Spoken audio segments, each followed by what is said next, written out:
Engkau Allah yang maha hadir, dan terima kasih Tuhan. Segala pujian, hormat dan syukur hanya bagi-Mu saja. Berbicaralah Tuhan dalam nama Yesus Kristus. Haleluya. Semua yang berdoa sama-sama katakan amin. Terima kasih. Shalom. Shalom. Baik Bapak Ibu sekalian, selamat Paskah. Selamat merayakan kebangkitan Tuhan Yesus Kristus. Kita bersyukur, kita berterima kasih karena hari ini kita dalam keadaan baik, tidak kurang suatu apapun. Kita juga masih bisa beribadah, saudara, sekalipun banyak hal yang sudah diatur oleh pemerintah. Tetapi puji Tuhan, saudara, kalau kita masih bisa melangsungkan ibadah, walaupun dalam kesederhanaan. Biasanya tahun-tahun lalu kita sudah di pantai, ya, kita sudah persiapkan semuanya dengan luar biasa dan begitu indah. Tapi bukan berarti hari ini tidak indah, men. Karena walaupun berbeda warna ibadah, ya, walaupun berbeda situasi, tetapi saya percaya yang terpenting adalah Yesus hadir. Nah, saudara yang kasih dalam Tuhan Yesus, hari ini kita akan mendengarkan firman Tuhan, kebenaran firman Tuhan yang pasti kita semua diberkati olehnya. Saudara, saya lagi berpikir tentang kebangkitan Tuhan Yesus. Setelah saya lihat, Yesus bukan satu-satunya, ya, bukan satu-satunya orang atau pribadi yang pernah hidup dari kematian. Tetapi banyak juga yang pernah hidup dari kematian. Kalau kita lihat, saudara, di India, di Indonesia, banyak juga yang pernah bangkit atau hidup kembali setelah mati. Mereka hidup setelah dikubur, lalu tiba-tiba mereka bangkit. Atau sedang lagi didoakan, lalu mereka bangkit, saudara. Banyak yang mengalami kehidupan kembali setelah mereka mengalami kematian. Tetapi pertanyaannya, saudara, ya, kira-kira pengaruhnya apa kalau mereka hidup? Contoh adalah di dalam Alkitab. Kalau kita baca di Alkitab, banyak juga orang-orang yang sudah mati tapi bangkit lagi. Contoh anak dari perempuan Sunam ketika Elisa mendoakan hidup lagi. Dan bahkan di ayat-ayat Alkitab dalam Perjanjian Baru, seorang pemuda di Nain ketika Tuhan Yesus doakan bangkit juga. Dan seorang kepala rumah ibadat, anaknya juga mati dan bangkit lagi, hidup lagi. Dan lebih yang fenomenal adalah Lazarus yang 4 hari mati menurut hitungan orang Yahudi. Kalau hitungan kita berarti 2 hari. Kalau hitungan Yahudi 4 hari. Ketika itu sudah mati, dan Yesus suruh dia keluar dari kubur, hidup lagi. Berarti, saudara, banyak orang yang juga pernah hidup kembali. Tapi pertanyaannya adalah pengaruhnya apa sama hidup mereka? Pengaruhnya apa sama kehidupan orang sekitarnya? Pengaruhnya apa untuk hidup dunia secara khusus? Kalau kita mau jujur, tidak ada pengaruhnya. Betul nggak, saudara? Ada pengaruhnya. Kalau mereka hidup, pengaruhnya nggak ada lagi. Memang mereka pernah mati dan mereka hidup lagi, tapi pengaruhnya nggak ada. Efeknya, dampaknya itu nggak ada sama sekali. Mungkin saat itu orang akan berkata, wah, luar biasa, hidup lagi ya. Setelah itu selesai, saudara. Setelah itu nggak ada lagi kekaguman, nggak ada lagi dampaknya, nggak ada lagi efeknya, apalagi efek terhadap dirinya sendiri dan lain sebagainya. Nggak ada. Kenapa nggak ada, saudara? Menjadi pertanyaan buat kita, kenapa nggak? Mereka pernah mati dan bangkit lagi. Lalu kenapa nggak ada pengaruhnya? Kenapa? Karena mereka mati lagi, saudara. Hidup, mati, mati lagi. Maksud saya, setelah mereka mati, hidup, mati lagi. Berarti mereka nggak hidup selamanya. Jadi nggak ada pengaruhnya. Karena ternyata mereka mati juga. Mereka nggak hidup terus, tetapi mereka mati juga. Kenapa mereka nggak ada pengaruhnya? Karena mereka manusia berdosa. Mereka kalah dengan dosa, karena dosa menuntut mereka juga harus mati. Mereka juga nggak mampu menyelamatkan diri mereka, apalagi mau menyelamatkan orang lain.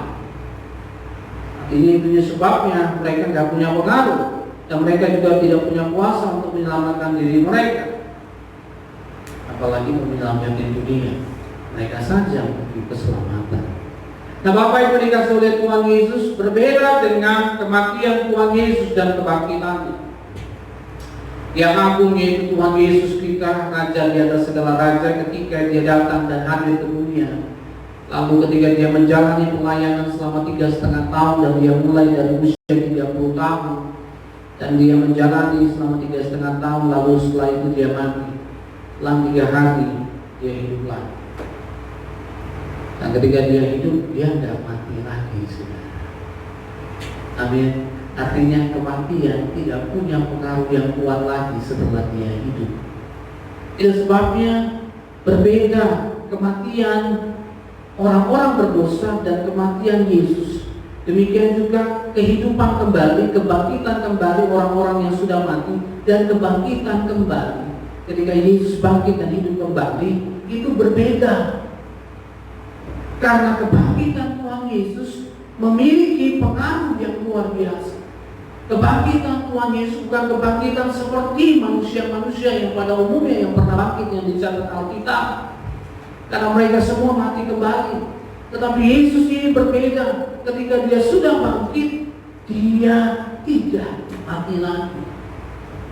Oleh karena itu, saudara, dalam Wahyu pasal 1 ayat yang ke-18, Yesus katakan, inilah aku yang mati, tetapi aku hidup untuk selama-lamanya.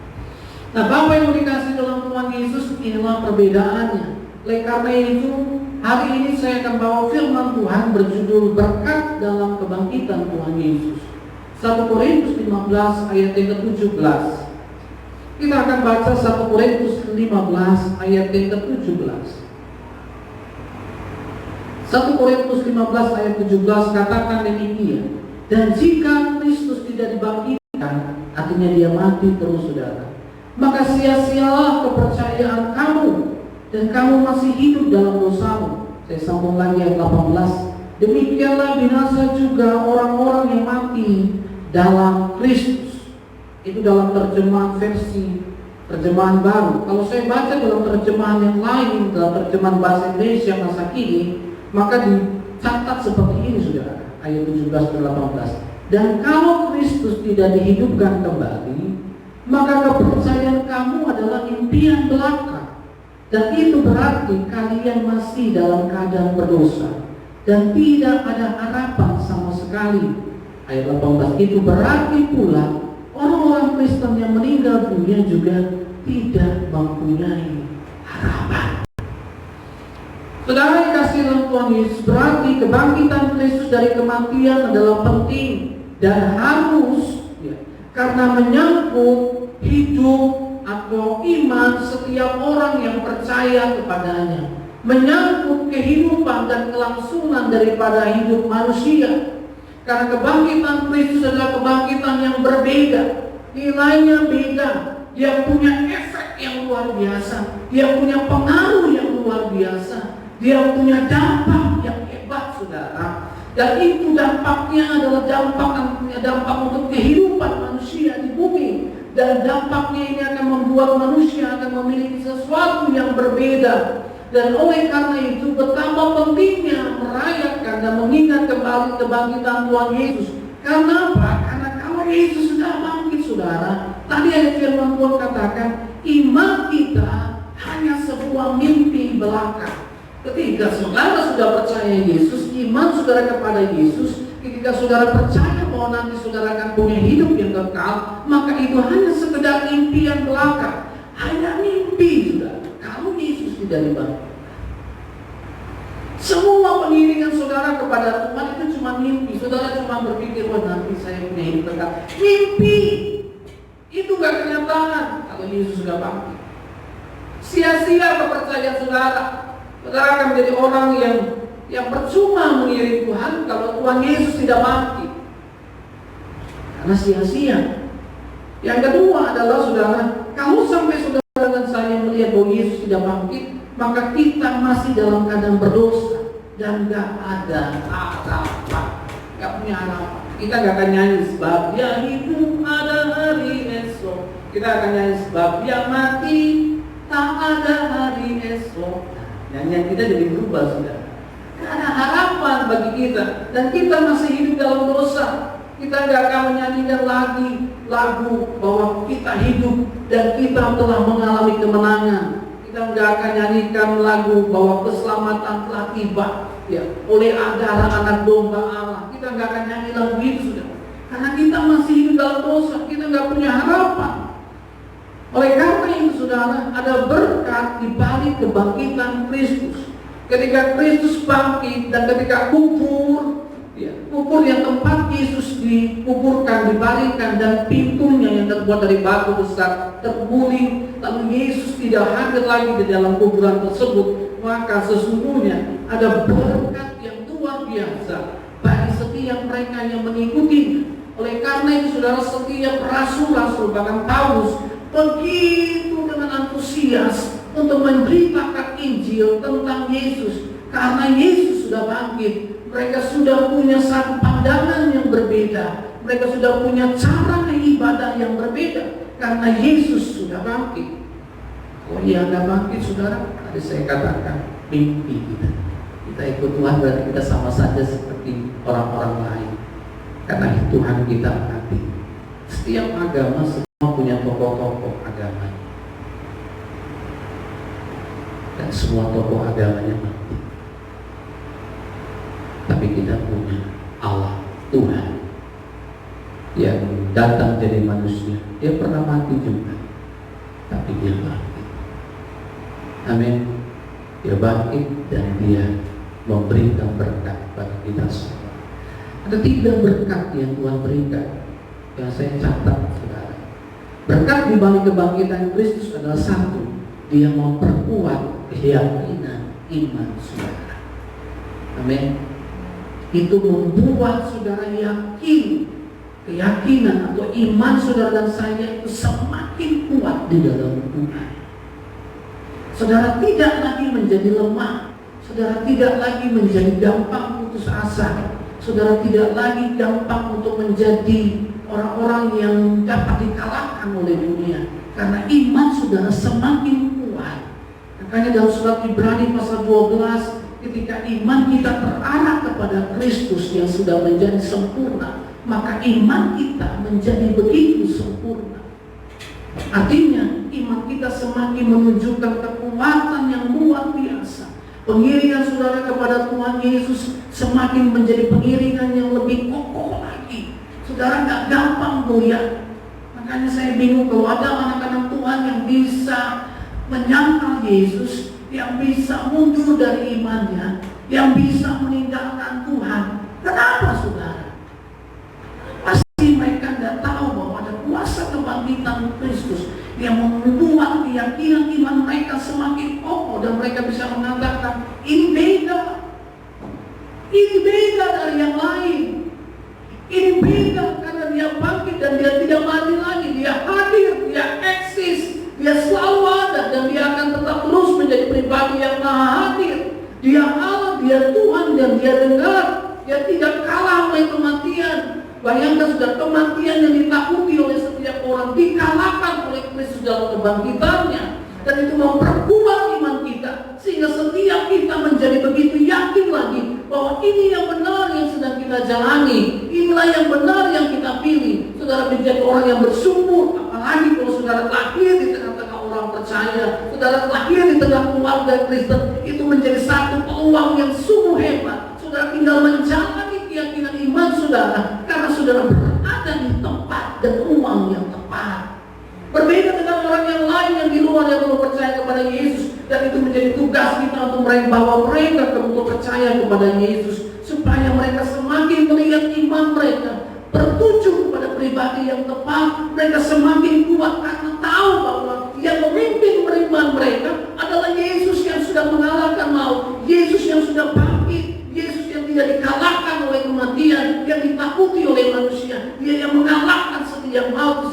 katakan kunci kerajaan maut ada dalam tanganku.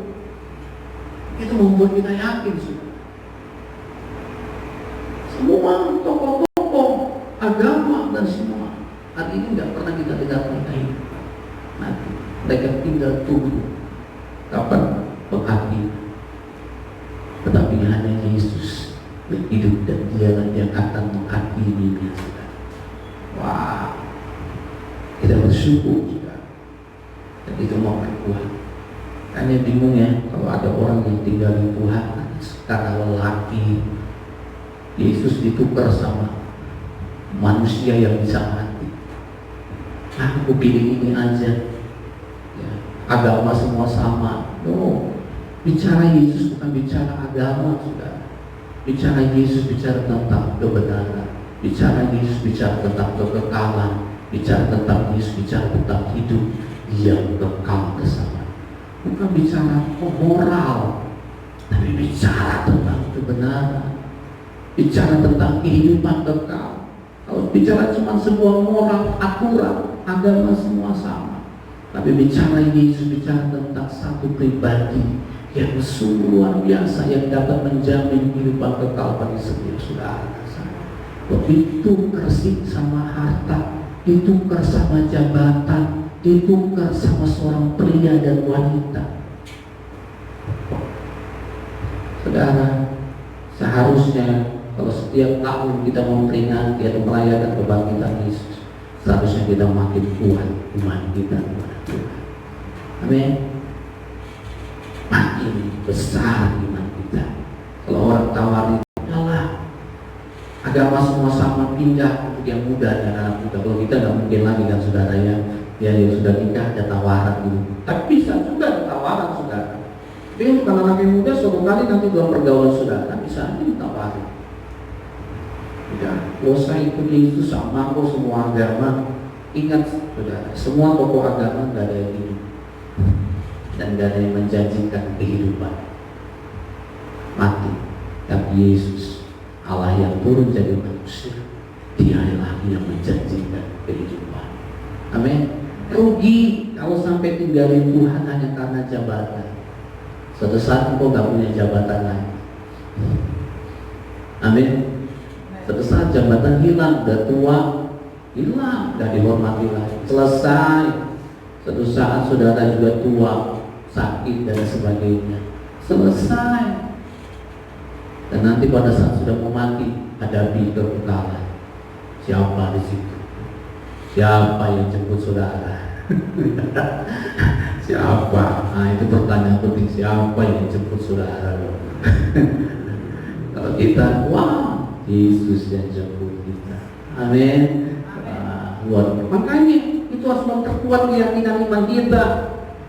Makanya ada lagu-lagu pendeta hamba Tuhan dulu dikatakan, walaupun susah, walaupun menderita, tetap saya mau iring Yesus. Saya mau iring Yesus, meskipun saya susah menderita dalam dunia. Saya mau iring Yesus sampai selama-lamanya. Itu, amin. Harus seperti itu, makin kuat iman kita, makin yakin kita. Oh, nggak ada lagi lah, nggak bisa ditukar. Emang barang tukaran nih. Sorry, kita bilang Yesus tetap nggak bisa ditukar. Mau susah, mau hancur, mau bagaimanapun, tetap saya mau iring Yesus. Amin. Karena Dia sudah bangkit dan kebangkitan yang membuktikan bahwa Dia memegang segala kuasa di langit dan di bumi. Dia memegang kunci kerajaan maut. Semua dipegang oleh Yesus. Artinya Dia penentu. Dia penentu saudara. Jadi kalau mau ditentukan hidup saudara nanti di kekekalan, iring Yesus. Karena Dia sudah bangkit dan Dia pegang semuanya. Perkuat. Jadi mau perkuat iman kita. Wah, ternyata pribadi yang kita ikuti dan kita percaya ini adalah pribadi yang sungguh punya kuasa atas maut dan kematian. Sehingga orang-orang Kristen gak lagi jadi orang yang takut mati. Karena apa? Karena maut sudah dikalahkan oleh pribadi Yesus. Dan kita menjadi pribadi yang semakin punya keyakinan yang kokoh di dalam Tuhan. Ya, jadi jangan saudara jadi lemah karena ekonomi, iman saudara jadi mundur karena situasi dan keadaan tak ingat. Sebab dia hidup, ada harinya. Perkuat iman kita. Yang kedua, kalau saya lihat saudara, memberikan harapan. Kebangkitan Kristus itu memberikan harapan untuk hidup bersama dengan Kristus di surga, bukan di dunia. Amin. Ternyata kebangkitan Kristus itu memberikan kita harapan. Suatu saat nanti kita akan hidup bersama dengan Kristus, tapi bukan di dunia ini, tapi di langit baru dan di bumi baru, di surga nanti. Jadi dunia ini bukan tempat kita, dan kita sudah punya harapan. Ketika Yesus bangkit, berarti ada harapan, ada hidup yang akan Tuhan berikan dan persiapkan buat kita, saudara. Tentu bukan di dunia ini. Oleh karena itu, saudara, ketika Kristus bangkit, Dia memberikan satu kepastian, sehingga iman dan harapan saudara dan saya tidak menjadi mimpi belaka. Harapan kita tidak menjadi harapan yang kosong, karena kita percaya bahwa kita punya harapan dalam kehidupan yang akan datang. Kebangkitan Kristus itu membuat kita punya harapan. Makanya tadi ayat yang kita baca, bahwa kalau Kristus tidak dibangkitkan, kita tidak punya harapan apa. Bahkan orang-orang yang mati dulu di dalam Yesus, mereka akan mati sia-sia kalau Yesus sudah bangkit. Jadi percuma Paulus dalam bahasa Alkitab dikatakan, lebih baik kalau Yesus sudah bangkit, lebih baik kita makan, minum, kita mati. Nanti karena tidak ada harapan lagi di kehidupan yang akan datang, lebih baik kita makan, minum, mati. Kalau Yesus sudah bangkit. Tapi karena Yesus bangkit, maka kita punya gairah hidup, saudara. Amin. Kita punya semangat hidup. Makan untuk Kristus, kita punya kehidupan. Minum kita juga untuk Kristus. Yang kita lakukan, kita sudah punya bayangan, harapan. Aku akan punya kehidupan kekal bersama dengan Kristus. Aku punya kehidupan yang akan luar biasa bersama dengan Kristus. Oh, Dia yang sudah bangkit, Dia sungguh memberikan kehidupan. Dia percaya bahwa Dia dipercayakan kehidupan bagi kita, dan kita yakin bahwa karena begitu besar kasih Allah, sehingga Dia memberikan hidup yang kekal bagi setiap saudara, dan itu memberikan harapan yang baru. Dan ketika kita melihat dunia yang saat ini tidak punya harapan, kita ternyata punya harapan yang lebih lagi kepada hidup yang akan datang. Amin. Jadi saudara, itu sebagai anak-anak Tuhan, orang-orang percaya nggak boleh jadi orang yang lemah, karena sebenarnya kalau dunia ini tidak memberikan satu kesenangan buat saudara karena gak ada hal yang baik, maka percayalah kebangkitan Kristus memberikan harapan bagi setiap saudara. Makanya orang-orang yang mati dalam Tuhan itu adalah orang-orang yang mati yang berharga dan sungguh bersukacita, karena mereka punya harapan bahwa suatu saat nanti aku juga akan bangkit. Amin. Bangkit bukan untuk dihakimi, tapi bangkit untuk memiliki kehidupan kekal bersama dengan Kristus, memerintah bersama dengan Kristus. Itu ada terusnya menjadi satu arah tujuan kita di dalam Kristenan, di dalam pengiringan kita kepada Tuhan, sehingga saudara tidak akan mudah putus asa, karena saudara sudah melihat sesuatu yang besar dan luar biasa. Jadi saudara, kebangkitan Kristus itu memberikan harapan untuk hidup bersama dengan Kristus di surga, bukan di dunia ini. Jadi kalau lihat dunia makin rusak, biasa. Toh aku kan gak hidup di sini. Amin. Wah, jadi gitu ya. Lihat dunia makin kacau, biasa. Yesus sudah bilang makin kacau. Ya memang gitu, tapi kan aku punya hidup yang akan datang. Santai aja bro, gitu aja. Jadi kita jalani hidupnya enak, saudara ya. Kenapa? Karena kita punya harapan untuk hidup kekal bersama dengan Yesus, dan bukan di dunia ini. Memang kita akan memerintah bersama Kristus di dunia ini, tapi bukan dunia inilah tempat kita, saudara. Nah, yang terakhir adalah saudara, kalau kita buka di dalam Roma pasal yang ke-6 ayat yang ke-12, berkat kebangkitan Kristus, Roma pasal 6 ayat 12, Alkitab katakan, sebab itu hendaklah dosa jangan berkuasa lagi dalam tubuhmu yang fana, supaya kamu jangan lagi menuruti keinginan. Nah, ini yang sangat lebih penting lagi, saudara. Kebangkitan Kristus itu ternyata, saudara, memberikan kesempatan untuk kita menjadi tidak berdosa. Ini satu rahasia yang luar biasa. Ternyata kebangkitan Kristus tidak memberikan kita kesempatan untuk tidak menjadi berdosa lagi. Saya baca dalam versi bahasa masa ini dikatakan ayat 12, jangan membiarkan dosa mengatur hidupmu di dunia ini.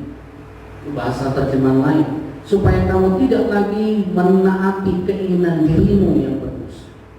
Ayat 18-nya lebih keren, ayat 13-nya maksud saya.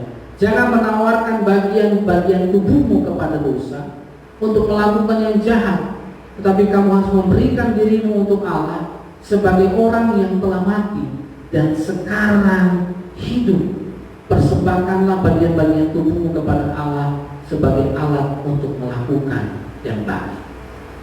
Saudara yang kasih dalam Tuhan Yesus, kebangkitan Yesus itu, saudara, Dia mengalahkan dosa, Dia mematahkan kuasa dosa, supaya setiap hidup saudara dan saya tidak lagi hidup dalam dosa. Amin. Dan itu merupakan kesempatan untuk kita tidak lagi menjadi berdosa. Ketika Dia bangkit, kematian kita sudah bersama-sama mengalami kematian bersama Yesus. Ketika kita percaya kita sudah mengalami kematian bersama Yesus, maka kita juga dibangkitkan bersama dengan Yesus. Maka itu merupakan kesempatan buat setiap saudara untuk hidup tidak berdosa. Karena kuasa dosa sudah mati. Kuasa dosa tidak lagi berkuasa atas kehidupan setiap saudara. Karena memang kuasa dosa itu telah dikalahkan oleh Yesus. Artinya, saudara dan saya itu punya peluang untuk hidup semakin benar di hadapan Tuhan. Saudara punya peluang semakin hidup kudus di hadapan Tuhan. Saudara masih punya peluang untuk hidup semakin benar dan menyenangkan dan berkenan di hadapan Tuhan. Karena memang kebangkitan Kristus saudara itu menyatakan kuasa dosa sudah dikalahkan. Mau tidak lagi berkuasa. Kuasa itu sudah dikalahkan dalam tubuh saudara, dalam hidupan saudara. Jadi secara jujur kalah, dan sekarang secara de facto kita menjalani hidup. Bagaimana ini merupakan kesempatan, peluang untuk kita bisa benar-benar menjadi pribadi yang menyenangkan di hati Tuhan. Karena kuasa dosa itu sudah dikalahkan lewat kebangkitan Kristus. Berarti Dia memberikan kuasa peluang untuk setiap saudara menjadi anak-anak Allah. Makanya di dalam kitab Yohanes pasal yang ke-1, kalau tidak salah ayat yang ke-12, bahwa barang siapa yang percaya diberikan kuasa supaya menjadi anak-anak Allah. Kuasa itu supaya menjadi anak-anak siapa? Anak-anak Allah. Punya peluang, kesempatan untuk menjadi anak-anak Tuhan. Karena kalau saya renungkan ayat firman Tuhan ini, saya lihat flashback ke belakang, saya banyak kali menyesali hidup sudah. Karena hidup yang saya jalani adalah hidup yang ternyata banyak kali kesempatan yang saya lakukan justru kesempatan yang tidak berkenan di hadapan Tuhan. Nah, ketika saya renungkan akhir-akhir ini, saudara, semakin saya mengerti bahwa ternyata kita punya peluang, kesempatan untuk bisa semakin hidup menyenangkan hati Tuhan, semakin hidup berkenan di hadapan Tuhan. Itulah kuasa kebangkitan Kristus. Dia memberikan kehidupan bagi setiap saudara untuk menjadi pribadi yang benar-benar menyenangkan hati Tuhan, sehingga dosa tidak lagi berkuasa atas kehidupan setiap saudara. Dosa kehilangan kuasanya, sehingga kita tidak membiarkan dosa mengatur hidup kita. Amin. Karena dia sering kali mencoba untuk membuat kita tidak menaati keinginan Allah. Ada keinginan diri kita untuk berdosa, tapi kita percaya kebangkitan Kristus telah mengalahkan kuasa dosa. Dan itu sebabnya kita harus memberikan hidup kita semakin lebih kepada Tuhan. Maka dikatakan jangan menawarkan bagian-bagian tubuhmu kepada dosa. Jangan kita menawarkan untuk melakukan hal yang jahat, tapi kita harus memberikan diri kita untuk Allah. Karena kuasa kebangkitannya sudah menghancurkan kuasa itu. Berarti kita sekarang memberikan diri kita sungguh-sungguh kepada Tuhan. Amin. Jadi jangan diatur lagi hidupmu, karena kuasa kebangkitannya telah menghancurkan kuasa dosa. Dan kita mulai mengatur ritme kita untuk hidup semakin berkenan di hadapan Tuhan. Amin. Dan menyenangkan hati Tuhan Sehingga ketika kalau waktu kita nyanyi lagu menyenangkanmu, senangkanmu, oh kita sudah bisa enak, karena memang kita hidup untuk menyenangkan Tuhan. Jadi jangan lagi sudah. Saya menyadari banyak kali kita diatur oleh keinginan-keinginan tubuh kita. Kita telah diatur begitu luar biasa sampai kita menuruti semua keinginan diri kita yang sebenarnya sudah dikalahkan oleh Dia. Kuasa dosa itu sudah dikalahkan oleh Dia. Dan kita sekarang ini mengatur hidup kita, memberikan hidup kita untuk diatur oleh Tuhan. Saya suka dengan kalimat Paulus dalam firman Tuhan katakan, sekarang aku adalah tawanan roh, artinya aku ditawan oleh roh, aku dikuasai oleh roh Allah, aku dipimpin oleh roh, aku gak punya lagi kata, aku gak punya lagi kalimat untuk membantah, aku gak punya lagi keinginan lain selain hanya ikut apa yang menjadi keinginan Tuhan dan keinginan Allah. Maka itulah hidup yang sesungguhnya, dan kuasa kebangkitan Tuhan berarti nyata dalam hidup setiap saudara. Amin. Mari saudara, ketika kita merayakan kebangkitan Tuhan, ingatlah berarti kita punya peluang untuk hidup makin menyenangkan Tuhan. Karena kuasa dosa itu sudah dikalahkan oleh Tuhan. Makanya Paulus katakan, biarlah baik engkau makan maupun engkau minum, lakukanlah semua untuk kemuliaan Tuhan. Amin. Kita makan enggak berdosa karena kita enggak bersumur. Kita minum, kita enggak berdosa karena kita bersumur. Segala sesuatu yang kau kerjakanlah seperti untuk Tuhan, bukan untuk manusia. Jadi kita mengerjakannya semua, kita tahu bahwa yang kita kerjakan untuk Tuhan.